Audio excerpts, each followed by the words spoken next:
গিয়ে বাপের চৌকাঠে পৌঁছে গেল। টক টক করে আওয়াজ দেয়, কে আছো? আব্বা হুজুর, আমি এসেছি তোমার বেটি লাডলি জান্নাতি রানী ফাতেমা তুজারা। দরজা খোলো। দরজা খুলে দিলেন নবী আমার। মা ফাতেমা তুজারা ঘরের ভেতরে ঢুকে বসলো। বাপের সঙ্গে সেলাম কেলাম হয়ে গেল, সাক্ষাৎ আলাপ আলোচনা হলো। মায়েরা দেখেন মা ফাতেমা তুজারা জান্নাতের রানী কিরকম ছিল। বাপের সঙ্গে সাক্ষাৎ হলো, ভালো মন্দ সব গল্প করে।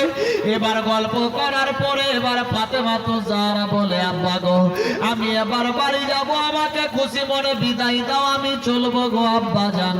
আল্লাহর নবী মুস্তাফা বলে, বেটি ফাতেমা রে,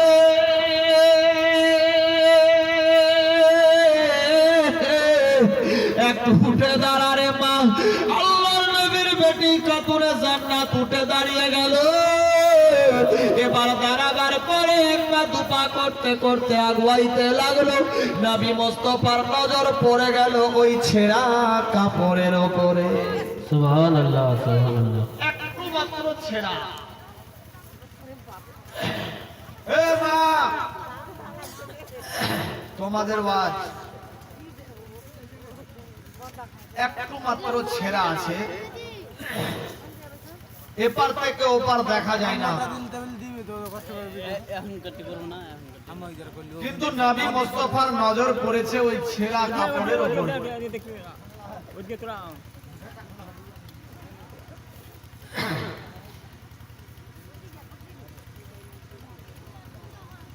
যখনই নজর পড়ে গেল, নবী আমার বললেন, ফাতেমা একটু থামো মা, তোমার সঙ্গে পার্সোনাল কোন গল্প আছে। আল্লাহর নবীর বেটি বলে, আব্বা হুজুর গো,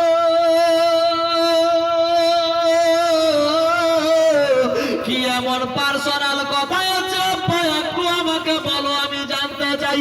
আল্লাহর নবী মুস্তাফা বলে, বেটি রে, আয় আয় রে। ঘরের মধ্যে ঢোকায়া নিজের বেটিকে প্রশ্ন করে, মা রে, তোমার চাদরের পটিটা একটু হালকা আলগা করো। আল্লাহর নবীর বেটি ফাতেমা তুজারা শরীরের চাদর একটু যখন খুলে দিলে, দেখতে পাই একটা সুয়ের দানার মতো পড়া। যখনই দেখতে পেল, এবার আল্লাহর নবী মুস্তাফা বলতে লাগলো, ফাতেমা তুমি এই ছেঁড়া চাদর দিয়ে রাস্তা দিয়ে আসলে, রাস্তার মধ্যে কোন কোন মানুষের দেখা হয়েছিল? আল্লাহর নবীর বেটি ফাতেমা বলে, আব্বা হুজুর গো, আমি যখন নিজের বাড়ি থেকে বের হলাম গো আব্বা, রাস্তার মধ্যে কোনো বেগানা মানুষের দেখা হয়নি, আমি কাউরি সাক্ষাৎ পাইনি, ডাইরেক্ট তোমার বাড়িতে আসলাম গো আব্বা। আপনার সঙ্গে প্রথমবার দেখা হয়েছে, এবার দেখা হয়ে যাওয়ার পরে এবার বাড়ি চলে যাব গো আব্বা। আমি আসার সময় কাউরি দেখা পাইনি। আল্লাহর নবী বলে, ফাতেমা রে, তোমার এই ছিঁড়া চাদর খানা একটু দেখাও। আল্লাহর নবীর বেটি আবার পাগলা করে দেখাতে লাগলো। নবী মুস্তাফার নজর পড়ে গেল, দেখে দুইটা তালির ভেতরে একটা ছেঁড়া পদা, এবার তার ভেতরে অন্যান্য কাপড় দিয়ে চাপা। নবী আমার বললেন, বেটি ফাতেমা তুমি জান্নাতের রানী, কোনদিন মিথ্যা কথা বলনি। আমি বিশ্বাস করলাম, রাস্তা দিয়ে আসলে কোনো ছেলের সাক্ষাৎ হয়নি। ফাতেমা রে, তোমার এইটুকু ছেঁড়া আছে বলে তুমি বেঁচে গেলে, আর যদি তোমার এই ছেঁড়া চাদরের ফাঁক দিয়ে বেগানা পুরুষ যদি তোমার শরীর দেখতে পেয়ে যেত, আমি নবী হয়ে বলি, ফাতেমা রে, তুমি যেই দিন মরবা চলে যাবা, আমি নবী যদি জিন্দা থাকি, তুমি যদি পর্দা হয়ে যাও, আমি নবী কসম খেয়ে বলছি, তোমার এই বেপর্দার জন্য আমি তোমার বাপ তোলার জানাজা পড়তাম না।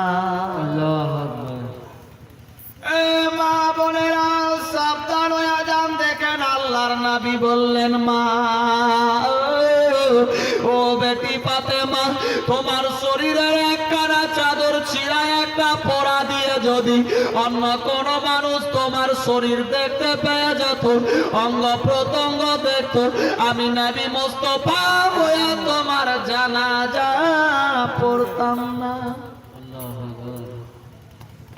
আজকালের মেয়েরা এমন কাপড় চোপড় পরে ঘুরে বেড়াদার, খুব তাড়াতাড়ি 70, 80, 90 বছর দূরের কথা, জন্মের পর 10, 20, 25, 26, 27 বছরের মানুষদের নেপাল যেতে হয় চোখ কাটতে। আজ মেয়েরা এমন ড্রেস পরে ঘুরে। ইমানের 73টা অঙ্গ,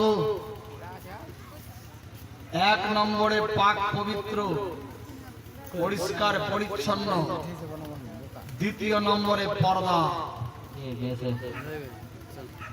আজ আমরা এতটাই পর্দা করছি, পর্দা করতে করতে এতটাই পর্দা করি যে এখন বেপর্দা হয়ে গেছে। এই মা বোনেরা, একটু মাত্র ছেদা, এপার থেকে ওপার দেখা যাচ্ছে না, তবুও ফাতেমা ওই ছেদাটাকে ভিতরে করে 3টা তালি ওপরে দিয়ে কোন রকম চুপে নিয়ে গেছে। আর ওই কোন কারণবশত ওই একটা ছেদার ভেতরে নজর পড়ে গেছে নবী মুস্তাফা। ফাতেমা, আমি তোমার বাপ, দুজাহানের বাদশা, তোমার যদি এই ছেদা থাকা অবস্থাতে কোন ছেলে যদি তোমার বেগানা পুরুষ যদি তোমার শরীর দেখতে পেত আর তুমি যদি মারা যেতে, আমি নবী মুস্তাফা তোমার জানাজা পড়তাম না।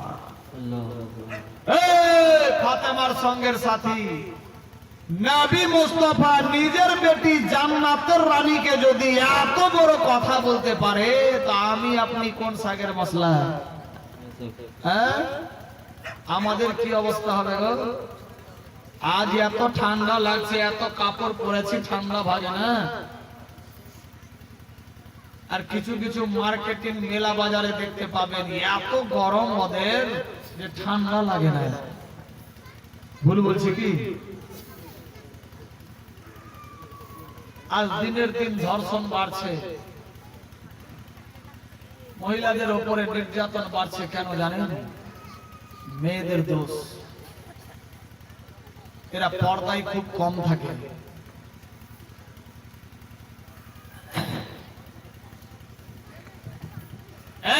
সামনে যে চাঁদ আছে সবে মেরাজের চাঁদ। নবী আমার 22 তারিখে চললেন মেরাজে, আল্লাহর সঙ্গে দিদার করবে বলে আল্লাহ পাকের অর্ডার হয়ে গেল। মেরাজ সফরে চলতে লাগলো, নবী আমার চললেন। ওই মেরাজের রাত্রিতে নবী আমার জান্নাত জাহান্নামের রাস্তা দিয়ে জিবরাইল নিয়ে আগুয়াইতে লাগলো।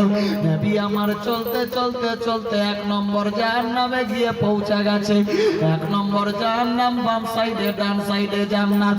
বেরাদার, নবী আমার বলো জিবরাইল, এই যে সামনে 1 নম্বর জান্নাত, এই জান্নাতের মধ্যে কারা কারা আছে গো?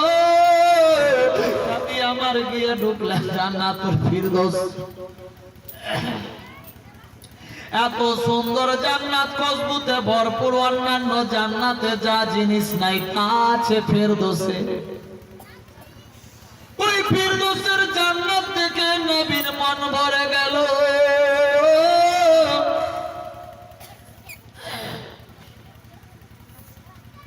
নবী আমার খুশি হয়ে গেলেন। এবার বলে জিবরাইল,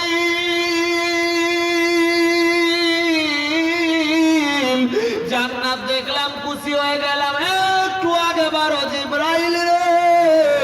জিবরাইল আলাইহিস সালাম নবীকে নিয়ে আগুয়াইতে লাগলো। 1 পা 2 পা করতে করতে বাম পাঞ্জরে গিয়ে হাজির হয়েছে। এবার হাজির হয়ে নবীর চোখ দিয়ে জোর করে পানি পড়ে। সাহাবী ইয়া রাসূল, নবী আমার কাঁদতে। জিবরাইল বলে আল্লাহর নবী গো, ইয়া রাসূলুল্লাহ রাসূলুল্লাহ ইয়া হাবিবাল্লাহ আপনি কেন কাঁদতেছেন? নবী আমার বলে জিবরাইল রে আমি এই জন্য কাঁদি এই যে এই জাহান্নামের মধ্যে সমস্ত জওয়ান জওয়ান মেয়েগুলা পড়ে আছে আর গরম গরম পানির মধ্যে খাদবাত করে এতগুলা পকচা পাকচি উঠে মেয়েদের শরীরের খালবিল উঠে গেছে কিন্তু জান যায় না সমস্ত গোস্ত গুলা পুড়ে ছারখার হয়ে গেছে হাড্ডি পচে গেছে তবুও শুধুমাত্র একটা আওয়াজ আছে বাবু আর একবার দুনিয়াতে পাঠাও আমি গিয়ে আবার তোমার হুকুম পালন করব গো আল্লাহ আমাকে আর এই জাহান্নামের মধ্যে রাখিও না গো আল্লাহ আমাকে দুনিয়ার মধ্যে পাঠাও গো ও জিবরাইল এই মেয়েগুলাকে কারা এই জাহান্নামে আছে এত কঠোর সাইজটা কইল হীরার টুকরো আগুন দাউ দাউ করে জ্বলে খাওয়ার চাইলে খেতে দেয় লৌহ আর ফ্রিজ সমস্ত পচা পচা ঘা দুর্গন্ধ নালী নর্দমা খেতে দেয় এই সমস্ত মেয়েগুলা কেন জাহান্নামে পড়ে আছে জিবরাইল বলে ইয়া রাসূলুল্লাহ ইয়া হাবিবাল্লাহ আল্লাহর নবী গো এরা এই জন্য জাহান্নামে আছে আপনার পূর্বে যতগুলা নবী পয়গম্বর রাসূল এসেছিল সমস্ত নবীরা বলেছিল পর্দা করো পর্দা করো পর্দা করো তাদের উম্মত উম্মতীদের মধ্যে যারা যারা পর্দা করেনি আল্লাহর নবী বেপর্দা হয়ে দুনিয়ার বুকে ঘুরতো গো নবী তাদের এই অবস্থা হয়েছে পর্দা করেনি নিজের শরীর অন্যান্য ছেলেদেরকে দেখিয়েছে নিজে পোশাক পরে থাকতো না সাজ পোশাক লাগাতো না গো আল্লাহর নবী এরা নারী নর্দমার কিরার মতো ঘুরে বেড়াতো ফ্যাশন বুঝে দেশের রাপাপ চলে চলতো এক কথাই কোরআন হাদিসের অবমাননা করেছে অন্যান্য নবীদের কথাবার্তা শুনেনি মাথায় কাপড় দিত না শরীরে পুরো কাপড় তো না হাত দেখাতো পা দেখাতো শরীর দেখাতো মাথা গাল মুখ চোখ দেখাতো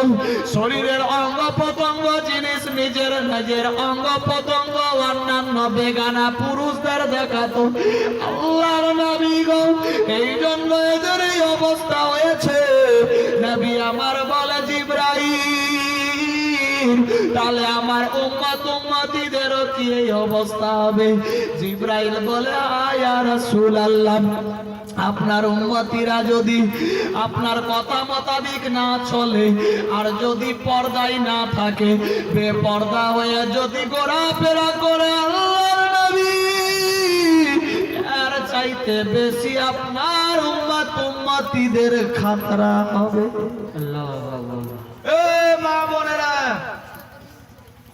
নবী মেরাজে গিয়ে জাহান্নামকে দেখে কাঁদতে লাগলেন জিবরাইল আমার উম্মত উম্মতীদের এই অবস্থা হবে হ্যাঁ ইয়া রাসূলুল্লাহ যারা আপনার কথা মানবে না যারা এক কথাই পর্দায় থাকবে না শরীয়ত থেকে দূরে সরে দাঁড়াবে শরীরের অঙ্গ প্রত্যঙ্গ অন্য কোন বেগানা ছেলেদের দেখাবে ইয়া রাসূলুল্লাহ ওই সমস্ত মেয়েদের জন্য নারে জাহান্নাম আগুনের জাহান্নাম খুলে রেখেছে হে জিবরাইল এরা কেন বলছে যে আরেকবার দুনিয়াতে পাঠাও জিবরাইল বলছে ইয়া রাসূলুল্লাহ এই জন্য বলছে যে আমরা দুনিয়াতে গিয়ে তোমার পর্দা করিনি গো আল্লাহ একবার চান্স দিয়ে দাও দুনিয়াতে পাঠাও এবার গিয়ে শুধু পর্দাই করব পর্দা ছাড়া বেপর্দা থাকবো না জিবরাইল যখনই বললেন নবী আমার বলছে জিবরাইল আল্লাহ কি এদেরকে পাঠাবে না না ইয়া রাসূল আল্লাহ পাঠাবেন না এ মা বলেরা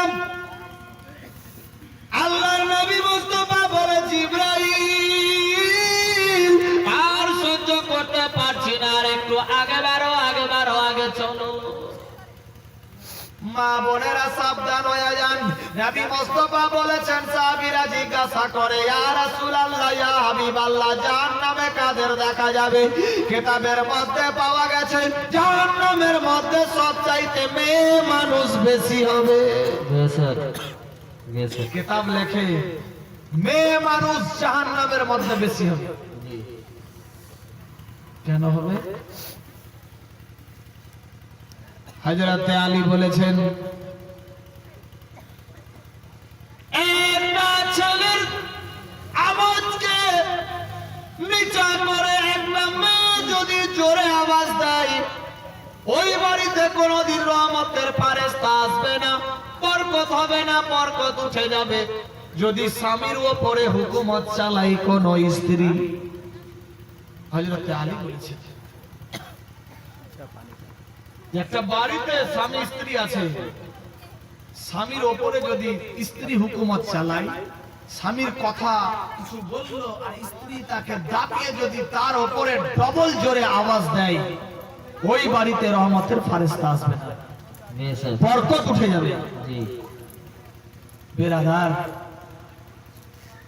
আজ হয়তো আমাদের বাড়িতে লক্ষ্য রোজগার হয়, বরকত হয় না, কারণ এটাই, আমার বাপ হয়তো বলছে, এ বিবি সাদা, তো আমার মা বলছে, আব্দুল খালেকের বাপ, ডবল ডবল সেটআপ। মাথা খারাপ, বড় বড় বাবু আর সব বিবির কাছে কাবু, কিচ্ছু করার নেই। ও মায়েরা বোনেরা, সাবধান হয়ে যান। দেখুন মা ফাতেমা যারা স্বামী স্ত্রীতে কথাবার্তা চলতে লাগলো, কি রকম ভাবে মহব্বত ছিল দেখেন। হযরতে আল্লাহর নবী সাল্লাল্লাহু তাআলা আলাইহি ওয়াসাল্লাম বাপ বেটিতে গল্প আলাপ হয়, ও বেটি ফাতেমা, কি খবর মা, তোমার বাড়িতে কি রকম সুখ দুঃখে চলে, একটু খবর জানাও। আল্লাহর নবীর বেটি বলে, আব্বা হুজুর গো, আমি নিজের বাড়িতে থাকি, মনটা ভালো নাই, আপনার জামাই কাজ করবে, যুদ্ধ জিহাদে চলে যাই, আমি একাই একাই থাকি গো আল্লাহর নবী, আমার মনটা চাই আমি আপনার বাড়ির পাশে থাকবো, খুব ভালো হবে। বেরাদার বন্ধু, তাই হয়ে গেল। নবী আমার বললেন, ফাতেমা, আমার বাড়ির পাশে তোমাকে নিয়ে যাব। বেরাদার বন্ধু, তাই হয়ে গেল। নবী আমার এবার হযরতে ফাতেমা আলীকে নিয়ে নিজের বাড়ির অপর রুমে রেখে দিলেন। কিতাবের মধ্যে এসেছে, নবীর আর ফাতেমার বাড়ির দূরত্ব ছিল একটা পর্দার এপার আর ওপার। কখনো মন চাইতো বাপকে দেখার জন্য নবীর বেটি চলে যেতেন বাপের কাছে, কখনো মন চাইতো বাপের বেটিকে দেখার চলে যেতেন বেটির কাছে। বেরাদার মহব্বত চলতে লাগলো, একদিন, 2 দিন, 3 দিন পার হয়ে গেল। এবার বেরাদার বন্ধু, এবার দিনের পর দিন পার হয়ে যায়। হযরতে আলী যেন কোথায় চলে গিয়েছে। হযরতে আলী বাড়ি আসলো, বাড়িতে টেনশন হয়ে আছে, স্বামী স্ত্রীতে হতেই পারে। হযরতে আলী দেখে বাড়িতে নাই, চলতে লাগলো রাত্রি 2টার দিকে। নবী আমার চলে আসলেন বাড়িতে। এবারে এসে ডক ডক করে আওয়াজ দেয়, কে আছো? বলে, আমি ফাতেমা। ও বেটি ওঠো, দরজা খোলো, আমি তোমার বাপ এসেছি। দরজা খোলা হলো, ফাতেমা খুললো। নবী আমার দাঁড়িয়ে গেলেন।